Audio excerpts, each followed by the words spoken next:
A ONU convocou uma sessão especial de emergência da Assembleia Geral da ONU. Neste vídeo eu vou explicar para você o que é a Assembleia Geral, o que é o Conselho de Segurança, o poder de veto e vou passar praticamente na íntegra o discurso fortíssimo do representante da Ucrânia neste evento que aconteceu. Fique comigo então e acompanhe porque, como eu disse, as palavras são muito fortes. Ele chegou a comparar o Putin com aquela pessoa, que eu não vou falar o nome aqui para que o vídeo não seja tirado do ar, lá da Alemanha, você sabe de quem que eu estou falando, né? Então fique comigo aqui no vídeo e acompanhe. A primeira coisa que eu vou mostrar aqui para vocês é o seguinte. Aqui é a chamada de convocação da Assembleia Geral da ONU e ela foi chamada para uma sessão especial de emergência. Esta sessão especial de emergência ela aconteceu no dia 28/2 e aqui tem uma imagem, por exemplo, do representante da Ucrânia fazendo aí sua declaração. Vários representantes de todos os 193 países membros se pronunciaram. Inclusive, após a Ucrânia, logo depois dela, já quem fez a sua pronúncia foi o representante da Rússia. Ó. E depois desse vídeo, eu vou lançar outro vídeo falando sobre o que o representante da Rússia destacou aí na sua fala. Então, ao longo do dia, vários líderes de países apresentaram suas falas e esta reunião ela tem um caráter muito mais simbólico porque ela não pode tomar nenhuma atitude efetiva, nenhuma punição contra os países, mas ela demonstra a opinião internacional sobre determinado assunto. Lembrando que a resolução, caso 2/3 dos membros votantes eles estejam favoráveis, é colocada em prática essa resolução, que praticamente é uma carta dizendo que a Rússia é a responsável pela guerra ali na Ucrânia. Esta pessoa aqui falou em nome da Ucrânia e o discurso foi fortíssimo, como eu já disse para vocês. Mas antes, esta carta que vocês estão vendo aqui na tela é a Carta da ONU, que foi criada em 1945, ao final da Segunda Guerra Mundial. Os países tinham a preocupação de que houvesse uma nova guerra no mundo. Então vocês veem um mapa aqui mostrando a evolução dos países participantes da ONU desde sua criação. Vejam que ao longo do tempo, praticamente o mundo inteiro vai aderindo à ONU e assinando essa carta. E dentro dessa carta tem algumas resoluções. Primeiro, tem a Assembleia Geral da ONU que convoca os países para que eles façam reuniões anuais. E a primeira reunião teve a participação importante de um brasileiro, que é o Oswaldo Aranha. E a partir de então ficou como uma tradição na ONU o Brasil ser sempre o primeiro país que faz o seu discurso. Uma curiosidade sobre isso é que uma das versões é que, como os Estados Unidos, por ser anfitrião, ele sempre é o segundo país a fazer ali a sua declaração, dizem que o Brasil ele vem primeiro para como se fosse um sinal de que vai começar. E daí vem os Estados Unidos e faz assim a declaração mais importante. Enfim, né, são especulações, mas o site oficial da ONU fala que é uma tradição. A Assembleia Geral da ONU ela acontece dentro dessa sala, desse escritório que fica nos Estados Unidos, onde os líderes, cada um ocupa uma dessas mesas. O discurso do ucraniano vai fazer referência a essas mesas e a plaquinha que tem na mesa, que é o nome do país.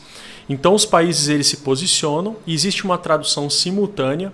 Alguns líderes falam no próprio idioma, que é traduzido simultaneamente para o fone, e outros falam já diretamente em inglês.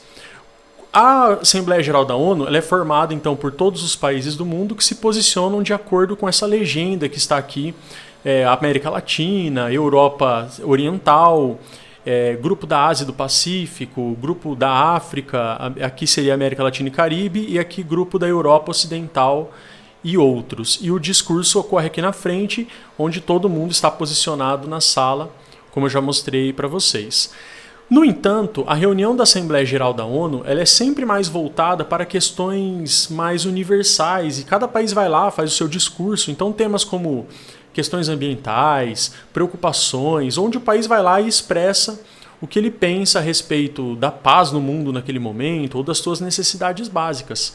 A Assembleia Geral da ONU ela nunca se reúne, ou, aliás, quase nunca se reúne para tratar de questões que estão relacionadas à guerra, para tratar de questões de segurança, porque existe um conselho especial para isso, que é o Conselho de Segurança da ONU.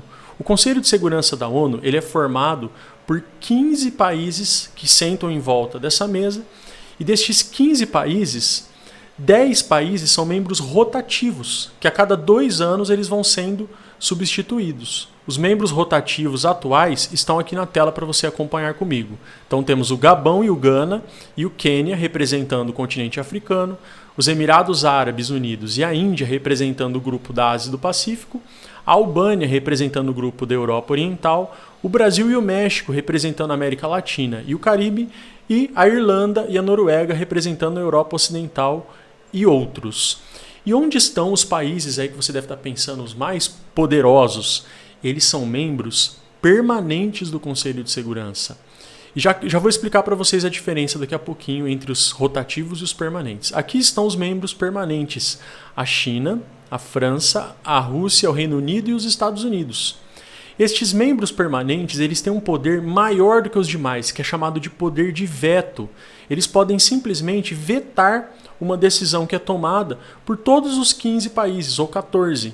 O que aconteceu recentemente é que foi levado para o Conselho de Segurança, se eu não me engano, dia 26 de fevereiro, ou dia 26 ou 27, foi levado para o Conselho de Segurança essa resolução contra a Rússia. E é claro que dos 15 países membros, dos 10 rotativos, a maioria votou sim, que deveria ser passado, então, essa carta contra a Rússia. Quem se absteve? A Índia se absteve e os Emirados Árabes Unidos se abstiveram, ou seja, eles não falaram nem sim nem não. Já dos permanentes, apenas a Rússia falou não e a China se absteve. Então, nesse caso, quando um membro permanente fala não, ele tem o direito de vetar uma decisão tomada por todo o Conselho de Segurança. E existe uma resolução dentro da ONU que permite, nesses casos, quando há uma preocupação maior com o mundo, de levar esta questão que foi vetada dentro do Conselho de Segurança para a Assembleia Geral da ONU. E foi justamente o que aconteceu. E ela foi convocada, então, para o dia 28/2, onde os países se reuniram e estão trataram dessa questão sobre a Rússia. Conseguiu entender um pouquinho? A ONU, o objetivo, que é manter a paz no mundo, o Conselho de Segurança, a Assembleia Geral, suas funções, os membros permanentes e o poder de veto. E agora, antes da gente falar, que eu vou falar do discurso para vocês, veja que a União Soviética, que era o país original do Conselho de Segurança da ONU, de 45 até 91. E em 1992, a Rússia assumiu o lugar da União Soviética e a Ucrânia vai falar justamente sobre isso. Então eu vou deixar a imagem aqui para vocês na tela desse representante diplomático da Ucrânia e vou passar aqui os pontos do discurso que eu vi direto no site da ONU, que tem uma opção de você ver o site, o discurso oficial e a tradução simultânea. Eu vi a tradução simultânea em espanhol e depois eu entrei e vi a legenda em inglês para poder fazer aqui esse apanhado do que o representante ucraniano falou. Veja só, ele começou dizendo assim: senhor presidente, secretário-geral, pela primeira vez desde que nasceram as Nações Unidas, há uma guerra em pleno centro da Europa. Todos presentes aqui e todos no mundo sabem que a Rússia, e unicamente a Rússia, começou esta invasão que foi facilitada por Belarus. Quem iniciou essa guerra não provocada está sentado agora em um bunker. E nós sabemos o que aconteceu com a pessoa que estava sentada em seu bunker em Berlim em maio de 45. Pegou a referência aí? De quem que ele está falando? De um alemão? Antes de continuar meu discurso formal, eu gostaria de falar em russo e convocar você para ouvir a tradução simultânea em seu fone. Aí ele pegou assim um print que ele tinha lá do celular e estava impresso numa folha e leu o que estava escrito ali. Era uma mensagem deixada por um soldado russo para a sua mãe. E ele diz assim, ó. Lembrando, gente, que isso quem falou foi o representante da Ucrânia nesta Assembleia Especial de Emergência convocada pela ONU. Não sou eu que estou falando. Luiz, como você está? Por que faz tanto tempo que não me responde? A mãe perguntou. Ele falou, mamãe, eu não estou mais na Crimeia. Eu não estou mais fazendo exercícios e manobras militares. Daí ela mandou, então onde você está? O papai está perguntando se podemos te enviar uma encomenda, um pacote. E ele falou, que tipo de encomenda quer me mandar? O que está falando? Mamãe, estou na Ucrânia e aqui está acontecendo uma guerra de verdade. Estamos bombardeando todas as cidades e disparando contra civis. Achávamos que seríamos bem recebidos, mas não. Essas pessoas, ele falando em relação aos ucranianos, essas pessoas param diante dos nossos blindados, nos chamam de fascistas. Mãe, isso é tão difícil. E daí o representante da Ucrânia falou isso momentos antes dele morrer. Aí a mensagem cessou por ali. Voltando à fala, aspas, isso nos ajuda a visualizar a magnitude dessa tragédia. Você pode imaginar perto de você, ele falando para a galera lá na ONU, hein? Perto de cada nome de cada um destes países da Assembleia Geral, os 193, de arrepiar, mais de 30 soldados russos mortos? Consegue imaginar centenas de soldados ucranianos, dezenas de crianças mortas? E assim seguimos e seguimos e seguimos. Quero que imaginem essas pessoas mortas perto de você enquanto escutam o meu discurso formal. Uma grande potência militar buscando grandeza geopolítica, lançando uma completa ofensiva militar sobre um país vizinho de porte menor. Ataques contra civis, com mortes e com partes da Ucrânia sendo ocupadas como Crimeia e Donbass. Isso parece bem familiar, não parece? Mais uma vez fazendo referência lá àquela situação que eu falei para vocês. Continuando o discurso, eu me questiono. Há paralelos bastante claros aqui que precisam ser traçados com o início da Segunda Guerra Mundial. E se tratamos o discurso de guerra da Rússia, se olharmos o curso de guerra da Rússia, ele é muito parecido com que os mentores do Terceiro Reich implementaram há cerca de 80 anos. Mais uma vez fazendo referência ao sistema lá da Alemanha durante a guerra. O exemplo mais recente do sofrimento humano, um exemplo claro de crime de guerra. Enquanto vínhamos aqui, a Assembleia, aconteciam bombardeios horríveis na cidade de Kharkiv, que é a segunda maior cidade da Ucrânia, matando e ferindo civis. O número exato de vítimas é difícil de se estimar. Isso está ocorrendo enquanto se negocia na fronteira com Belarus. Agora ele faz referência, gente, à reunião que está tendo, ou que teve hoje, no norte da Ucrânia, próximo a Belarus, onde representantes ucranianos foram até lá negociar com a Rússia. Não foi uma reunião aberta e ainda vamos acompanhar o que foi discutido nessa reunião. Expressamos nossa gratidão por todo o apoio e obrigado ao presidente da Assembleia Geral da ONU por organizar essa sessão emergencial. Obrigado pelo apoio de todos e pelo secretário-geral tomar uma posição tão firme no que diz respeito a zelar pela Carta da ONU. Nós pedimos essa sessão especial emergencial da ONU. Aí ele vai continuar citando algumas coisas aqui. Olha só, primeiro, Putin colocou as armas nucleares em alerta. E olha o que ele fala agora, gente. Se ele quer se matar, não precisa fazer isso, quer dizer, colocar armas atômicas. Faça como o cara lá na Alemanha fez no bunker em 1945. A Rússia ocupa um assento no Conselho desde 1991. Agora ele começa a questionar por que a Rússia tem um assento no Conselho de Segurança da ONU. Olha isso, gente. Antes disso, a única culpada aqui é a Rússia. Lembrando que é o ucraniano que está dizendo. Está usando todo o seu potencial militar e trazendo unidades na fronteira, realizando ataques não só em estruturas militares, mas nas cidades, infraestruturas que serão destruídas por mísseis, áreas de descarte de lixo, no subúrbio de Kiev, reservatórios de água e outras estruturas. Um canal em Lugansk foi destruído e canais que são de abastecimento de água. Fluxo de russos em direção a Chernobyl em alta velocidade. Navios de guerra se posicionando, ameaçando navios civis. Aí ele até cita que um dos navios tinha tripulação russa e mesmo assim foi atacado. Atacando orfanatos, jardins de infância, cometendo crimes de guerra. Hospitais e centros de ajuda médica já foram atacados. E ele continua, os militares russos atacaram ambulâncias na região de Kharkiv. Tanques russos atacaram um ônibus lotado de civis. E os militares russos, mesmo depois de perceber o ataque, não permitiram acesso à ambulância para socorrer as vítimas. Inúmeras pessoas, inclusive 16 crianças, foram mortas na Ucrânia, mais de 2.000 pessoas feridas, isso em apenas 5 dias de guerra. E o número não para de crescer. Já falamos em bombardeios que ocorreram hoje em Kharkiv e não conseguimos nem estimar quantas pessoas morreram.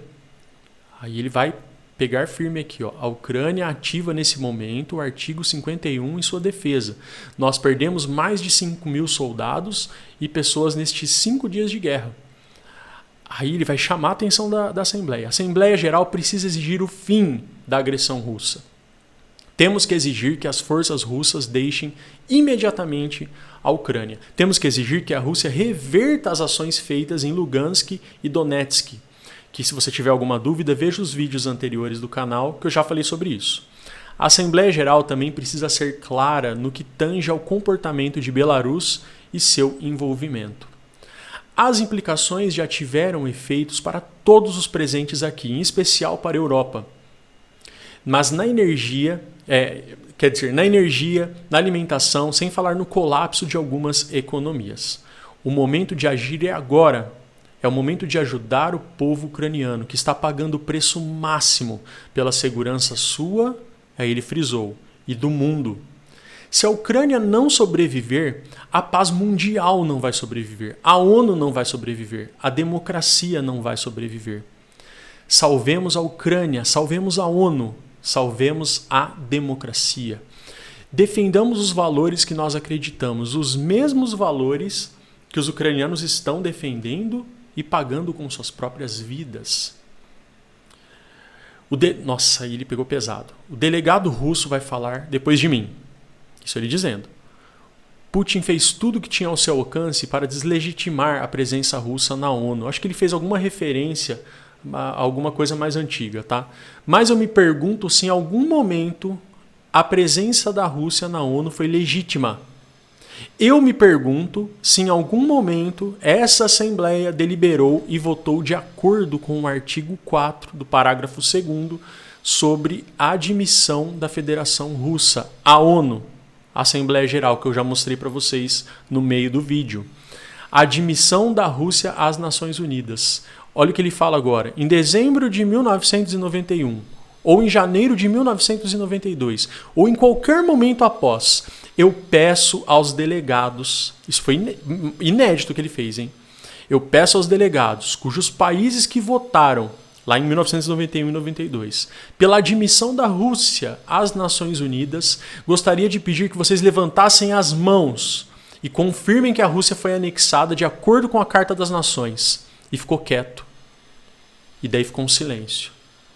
Por favor, levantem as mãos. A Rússia foi admitida. Levantem as mãos se sua nação votou sobre a admissão da Rússia na Assembleia Geral, em resposta à carta do presidente Boris Yeltsin de que a Rússia gostaria de ser admitida no lugar da União Soviética. E ele ficou quieto de novo. Deixa eu só explicar rapidinho. Quando teve o fim da União Soviética, em 91, ela era formada por 15 países. Então a Rússia assumiu como se fosse no lugar da antiga União Soviética. Se fosse levar ao pé da letra, eram 15 países, né? Tinha que ter tido uma discussão sobre isso. E o presidente Boris Yeltsin da Rússia levou uma carta à ONU pedindo que a Rússia assumisse a posição da União Soviética. Então é disso que ele está questionando. Ele já vai terminar dizendo assim: vou colocar meus óculos para conseguir enxergar as mãos. Ele pôs o óculos. Não vejo nenhuma mão erguida. Algum país aqui votou? Alguém aqui votou pela participação da Rússia? E daí ele encerrou o discurso. Pesado, né? Então, fique atento aqui no canal, se inscreva se você ainda não é inscrito. Eu vou terminar de produzir o vídeo agora sobre a fala do russo e mais tarde, eu acho que ainda hoje, eu consigo postar para vocês acompanharem a resposta da Rússia.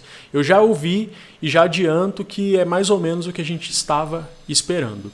Mais vídeos como esse e vídeos explicativos estão presentes aqui no canal. Se você gostou, deixa seu like e compartilha com as pessoas que você acha que tem interesse nesse assunto. Valeu! E até a próxima.